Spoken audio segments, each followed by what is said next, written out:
Bitta relsda yuradigan poyezdga o'tirib 70-80 yil oldingi Koreyaga ketdik. Birinchi bo'lib eski kafelar, kichkina magazinlar chiqdi. Bu magazinlarda o'sha davrdagi bolalar yaxshi ko'rgan shirinliklar sotilgan. Eng qizig'i u paytlarda Koreyada ham televizor shunaqa qilgan kamyob narsa bo'lgan ekanki, butun mahalla bolalari bitta multfilm ko'rish uchun shu magazinga yig'ilishgan. Keyin o'tgan asrdagi retro diskoteka va kiyim do'konlari chiqdi. Bu joylar u paytlarda ham Koreyada moda va musiqa eng gullagan, o'ziga xos davr bo'lganini isbotlab turibdi. Keyingi joyda tepada katta kit turibdi. O'sha paytlarda ovlangan kitda butun qishloq aholisi yig'ilib birga taqsimlashgan ekan.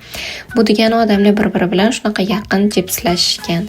Retro maktabi esa eski Koreyani bugungi buyuklikka va super texnologiyalarga erishishidagi eng asosiy bilim maskani bo'lgan.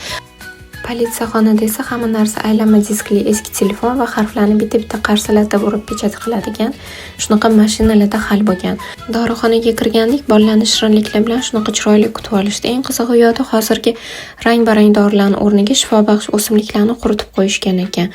U paytlarda odamlar kimyoviy dori-darmondan ko'ra shu o'tlarni qaynatib ichib shifo topishgan.